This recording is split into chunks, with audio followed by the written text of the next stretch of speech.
আমরা এই ভিডিওতে এই ধরনের চমৎকার লুকিং এর একটি রুম হিটার তৈরি করা শিখব। এই রুম হিটারটির সামনে আপনি হাতটা দিয়ে ধরতে পারবেন, অর্থাৎ ইলেকট্রিক শক খাওয়ার কোনো ঝুট ঝামেলা নাই। ফুললি সেফ একটি রুম হিটার হচ্ছে এটি। আমাদের এই রুম হিটারের আরো একটা বিশেষ দিক হচ্ছে আমাদের এই রুম হিটারটি হচ্ছে ফুললি অটোমেটিক, অর্থাৎ আপনি এর মাধ্যমে টেম্পারেচারকে সেট করে দিতে পারবেন যে আপনি কত ডিগ্রি সেলসিয়াস পর্যন্ত টেম্পারেচারটাকে রাখতে চাচ্ছেন। ভিডিওটি শুরু করার পূর্বে আপনাদের কাছে বরাবরের মতোই চাইবো যে আপনারা যারাই ভিডিওটা দেখছেন প্রত্যেকেই লাইক দিয়ে দেবেন, এবং আপনারা অনেকদিন যাবত এই ভিডিওটার জন্য রিকোয়েস্ট করছিলেন। আপনাদের রিকোয়েস্ট অনুযায়ী এই ভিডিওটি তৈরি করা, তার জন্য অবশ্যই চাইবো যে আপনারা প্রত্যেকেই ভিডিওতে লাইক, কমেন্ট এবং শেয়ার করবেন। আর যারা চ্যানেলটিকে সাবস্ক্রাইব করেননি অবশ্যই চ্যানেলটিকে সাবস্ক্রাইব করে পাশে বেল বাটনটি অ্যাক্টিভ করে দিবেন।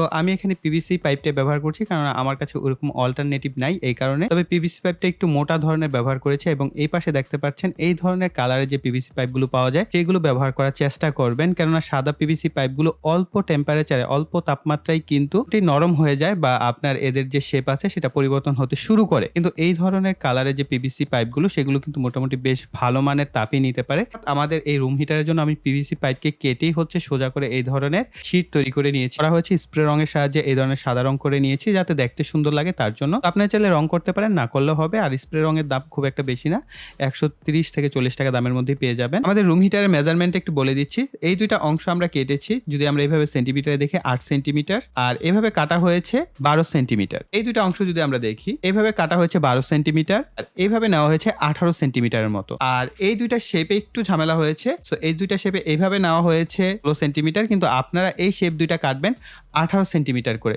আর এইভাবে কাটা হয়েছে 7.8 সেন্টিমিটারের মতো নিবেন, তাহলে হচ্ছে আপনার যে বক্সটা সেটা পুরোপুরি সুন্দর মতো হবে। আসলে এই দুইটা একটু 2 সেন্টিমিটার কম কাটা হয়ে গেছে, সো আপনারা এখানে 18 সেন্টিমিটার কেটে নিবেন। আমাদের সামনের যে অংশটা আছে এই অংশে মূলত আমরা টেম্পারেচার কন্ট্রোলারটা ব্যবহার করব, যাতে করে আমাদের রুম হিটারের টেম্পারেচারটা একটা নির্দিষ্ট টেম্পারেচারে সবসময় থাকে। এই কারণে আমরা একটা টেম্পারেচার কন্ট্রোলার সেন্সর ব্যবহার করব, আর নিচে হচ্ছে আমরা হিটারটা ব্যবহার করব। আর টেম্পারেচার কন্ট্রোলার হিসেবে আমি এখানে ব্যবহার করছি ইনকিউবেটর তৈরি করার যে টেম্পারেচার কন্ট্রোলারটি ব্যবহার করা হয়, আমি সেই ধরনের একটি টেম্পারেচার কন্ট্রোলার ব্যবহার করছি। সো আপনারা চাইলে যে কোনো ধরনের টেম্পারেচার কন্ট্রোলার এখানে ব্যবহার করতে পারবেন। এই টেম্পারেচার কন্ট্রোলারটার মডেল নাম্বারটা হচ্ছে XHW3001, অর্থাৎ 3001। আর ভিডিও ডিসক্রিপশন বক্সে আমি প্রত্যেকটা প্রোডাক্টের বাই লিঙ্ক সহ আপনাদের একটা পার্টস লিস্ট দিয়ে দেবো, এতে করে আপনারা প্রথমে পার্টস লিস্ট দেখে পার্টসগুলোকে সংগ্রহণ করে তারপর হচ্ছে তৈরি করে নিতে পারবেন। পাশাপাশি বাই লিঙ্ক থেকে আপনারা প্রাইসটাও জেনে নিতে পারবেন, আর যদি আপনাদের মনে হয় সেখান থেকে কিনবেন তাহলে কিনেও নিতে পারবেন। সো আমরা এই ধরনের টেম্পারেচার কন্ট্রোলারটি ব্যবহার করব, আর আমি এই ধরনের একটা ছোট্ট হিটার ব্যবহার করছি। তবে আপনাদের রিকমেন্ড করব, যদি আপনারা এই ধরনের হিটার দিয়ে তৈরি করেন তাহলে 2টা বা 3টা হিটার ব্যবহার করবেন। আমাদের এই বক্সে কিন্তু মোটামুটি 2টা হিটার আপনি বসাতে পারবেন, সেরকম স্পেসই দেওয়া হয়েছে। আমার যেহেতু একটা কিনে আনতে অলমোস্ট 1 মাসের মতো লেগে গেছে, সো আরেকটা অর্ডার করলে অনেক লেট হয়ে যাবে। আমার ধারণা ছিল এটা আরেকটু বড় হবে, কিন্তু এটা শেপটা দেখেন, আমি মেজারমেন্টটা বলে দিচ্ছি, আছে 9.5 সেন্টিমিটার। আর এভাবে আমাদের যে হিটারটা আছে এটা হচ্ছে 2.5 সেন্টিমিটারের মতো, অর্থাৎ 3 সেন্টিমিটারের কম। তো এটা যদি 2টা ব্যবহার করা যায় তাহলে মোটামুটি আপনার ভালো একটা স্পেসকে কিন্তু সে হিট দিতে পারবে। তো এইগুলোকে আমরা হচ্ছে আমাদের বক্সের সামনের যে পার্ট এটার মধ্যে হচ্ছে আমরা এগুলোকে কানেক্ট করে নিব।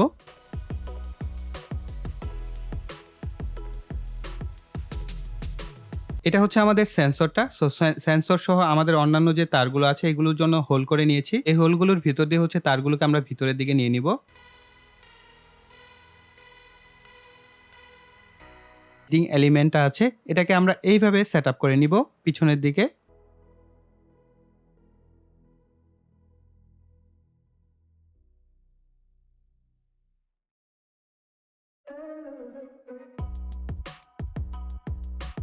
আর আমি এই ধরনের একটি ফ্যান ব্যবহার করছি আমাদের এই রুম হিটারটি তৈরি করার জন্য, অর্থাৎ কুলিং সিস্টেম অবশ্যই থাকতে হবে, কেননা বাতাসটা হচ্ছে ভিতর থেকে দিবে আর সেই গরম বাতাসটা আপনার রুমের চারদিকে ছড়িয়ে পড়বে। তার জন্য এই ধরনের অবশ্যই একটা কুলিং ফ্যান আপনার দরকার হবে। এটা হচ্ছে 12 ভোল্ট 0.18 এম্পিয়ারের হচ্ছে একটি কুলিং ফ্যান। সো আপনারা চাইলে এই ফ্যানটিও ব্যবহার করতে পারবেন। এই ফ্যানটিকে আমরা হচ্ছে এইভাবে সেট আপ করবো ভিতর দিক থেকে। এখানে আমরা 2টা নাট লাগিয়ে দেবো।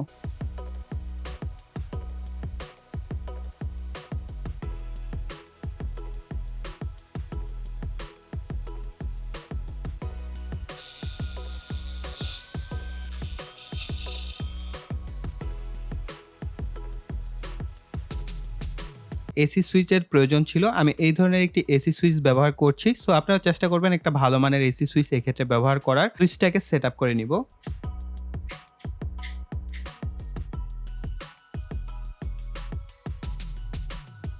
হিটিং এলিমেন্টের যে ২ টা তার রয়েছে, এই ২ টা তারের সাথে আমাদের টেম্পারেচার কন্ট্রোলার থেকে কালো এবং হলুদ ২ টা তার বের হয়েছে। এই ২ টা তারের সাথে আমরা সোল্ডার করে নিব।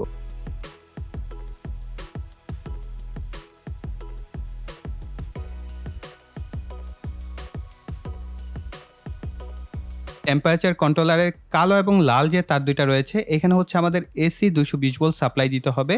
সো এখানে তার ২ টা একেবারেই শর্ট। সো এই কারণে আমি এই ২ টা তারের সাথে আরো ২ টা তারকে সোল্ডার করে নিচ্ছি।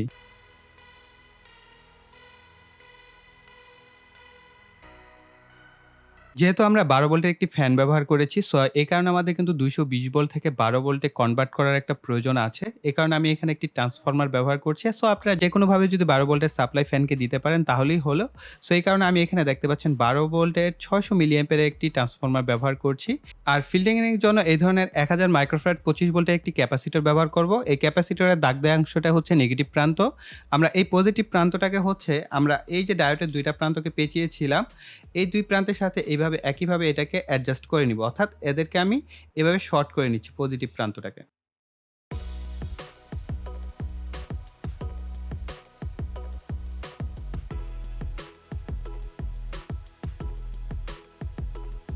ট্রান্সফরমারের যে হলুদ তারটা আছে, এই তারটাকে কিন্তু আমাদের ক্যাপাসিটরের যে নেগেটিভ প্রান্ত আছে সেটার সাথে সোল্ডার করতে হবে।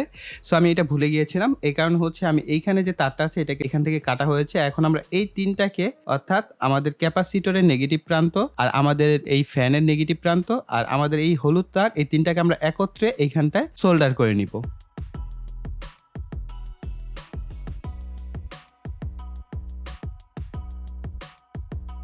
এর লাল এবং কালো তার রয়েছে। সো এই ২ টা তারের যে লাল তারটা আছে এটাকে হচ্ছে আমরা ক্যাপাসিটরের পজিটিভ প্রান্তের সাথে সোল্ডার করব এবং কালো তারটাকে ক্যাপাসিটরের নেগেটিভ প্রান্তের সাথে সোল্ডার করে নিব।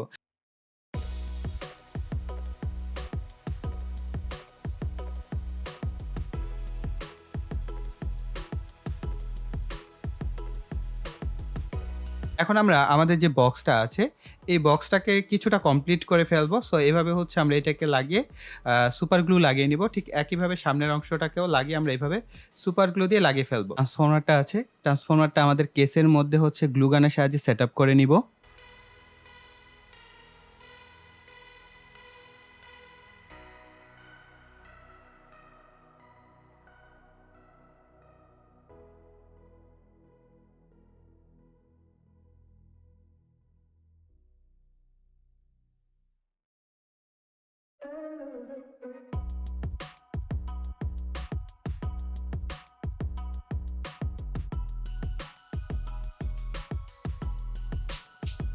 সকেটের এই যে তারটা আছে এটাকে হচ্ছে আমরা ভিতরের দিকে সেটআপ করার জন্য আমরা এই পাশে একটা হোল করেছি। এই হোল দিয়ে হচ্ছে ভিতরের দিকে নিয়ে নিব। রাখবেন আমাদের 2 পিন প্লাগ থেকে যে ২ টা তার আসছে এখান থেকে আমরা একটা কালো তারকে নিব এবং আমাদের যে কন্ট্রোলারটা আছে টেম্পারেচার কন্ট্রোলার আমরা এখান থেকে একটা কালো তারকে নিব। পাশাপাশি আমাদের এই ট্রান্সফরমারের যেকোনো একটা তারকে আমরা এখানে একত্রে নিয়ে এই ৩ টা তারকে আমরা একত্রে সোল্ডার করে নিব।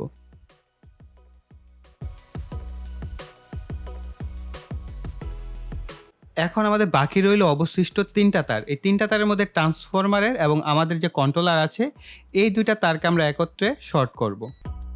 আর আমাদের এই যে টেম্পারেচার কন্ট্রোলারের যে লাল তারটা আছে এই ২ টা তারকে আমরা এইভাবে শর্ট করে আমরা সুইচের এক প্রান্তের সাথে সোল্ডার করব। এইখানে আমাদের 2 পিন প্লাগ থেকে যে ২ টা তার আসছে এই লাল তারটাকে সুইচের এক প্রান্তে সোল্ডার করে দিব।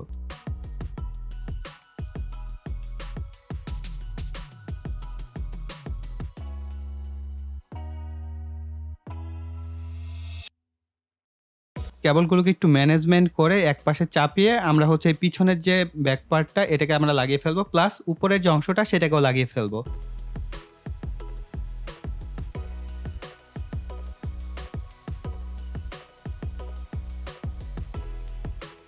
এখানে আমি একটা নেটের কিছুটা অংশ কেটে নিয়েছি। এখন আমাদের যেহেতু সামনের দিকে হিটারটাকে কভার করতে হবে, তার জন্য এইরকম ২ টা শেপ আমি তৈরি করেছি। সো আমরা এই শেপটাকে তৈরি করার পর এটার উপর মূলত এটাকে আমরা এইভাবে সুপার গ্লু দিয়ে লাগিয়ে নিব।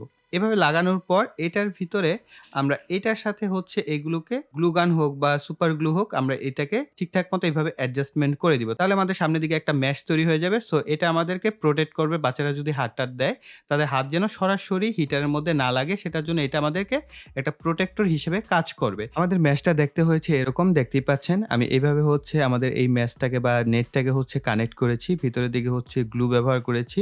তবে আপনাদেরকে রিকমেন্ড করব আপনারা এইখানটায় চেষ্টা করবেন সুপার গ্লু ব্যবহার করার বা অন্য কোনো প্রসেসে এইটাকে কানেক্ট করার। হচ্ছে এই উপরের দিকে এইভাবে সেটআপ করব এবং আমরা এখানে হচ্ছে সুপার গ্লু লাগিয়ে ফেলবো।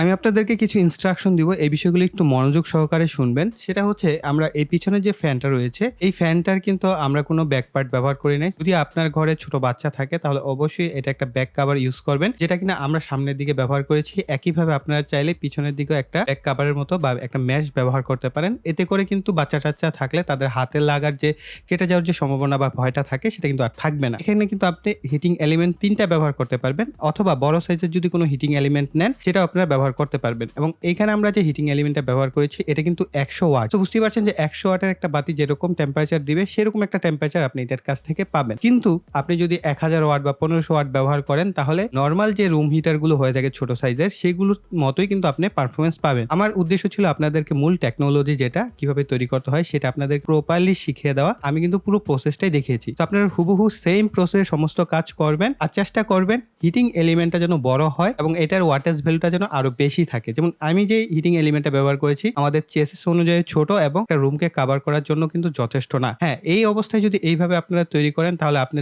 ধরেন কম্পিউটারের সামনে বসে কাজ করছেন, আপনার হাত ঠান্ডা হয়ে যাচ্ছে, কিবোর্ড মাউস ব্যবহার করতে পারছেন না, সেই সমস্ত ক্ষেত্রে খুব সুন্দরভাবে কাজ করবে। তো এবার আসা যাক এটার যে কন্ট্রোলিং সিস্টেম। সো কন্ট্রোলিং সিস্টেমে যে কাজটা করবেন, যেটা নিচের দিকে অ্যারোটা আছে, এখানে হচ্ছে আপনার ম্যাক্সিমাম টেম্পারেচারটা সেট করে দিবেন। সাপোজ আমরা এখানে যদি চেপে ধরে রাখি তাহলে এটা ব্লিঙ্ক করবে। এখানে হচ্ছে দেখেন এখন এটা হচ্ছে কমছে আর বাম পাশেটা প্রেস করলে এটা বাড়বে। তো আমরা এখানে 27 ডিগ্রি সেট করে দিব।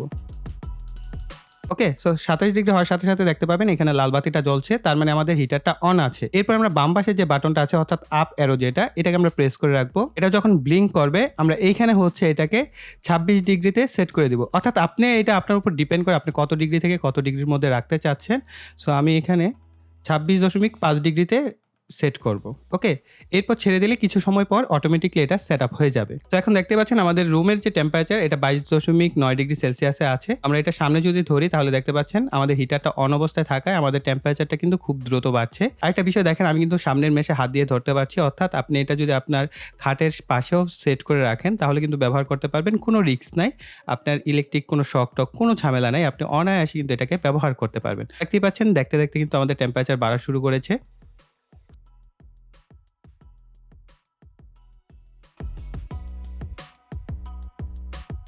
27 ডিগ্রি সেলসিয়াস হওয়ার সাথে সাথে কিন্তু আমাদের আউটপুটটা বন্ধ হয়ে গেছে, অর্থাৎ ফুললি অটোমেটিক একটা রুম হিটার কিন্তু আমরা এই ভিডিওটির মাধ্যমে তৈরি করা শিখলাম। আপনারা যারা কিনা এই ভিডিওটি এই পর্যন্ত দেখলেন তাদেরকে অসংখ্য ধন্যবাদ। তাদেরকে প্রত্যেককেই রিকোয়েস্ট করব প্রত্যেককেই ভিডিওতে একটা লাইক দিয়ে দিবেন, কমেন্ট করবেন, আপনাদের মনে যা আসে বা অন্য কোনো ভিডিও যদি সাজেশন থাকে তা অবশ্যই কমেন্ট সেকশনে লিখবেন, হয়তো আমরা পরবর্তীতে সেগুলো নিয়ে ভিডিও করার চেষ্টা করব। আর যারা এখনো চ্যানেলটিকে সাবস্ক্রাইব করেনি চ্যানেলটিকে সাবস্ক্রাইব করে পাশে বেল বাটনটি অ্যাক্টিভ করে দিবেন পরবর্তী ভিডিওর নোটিফিকেশন পাওয়ার জন্য। এই বলে এখানে বিদায় নিব। সকলে ভালো থাকবেন, সুস্থ থাকবেন, টাটা।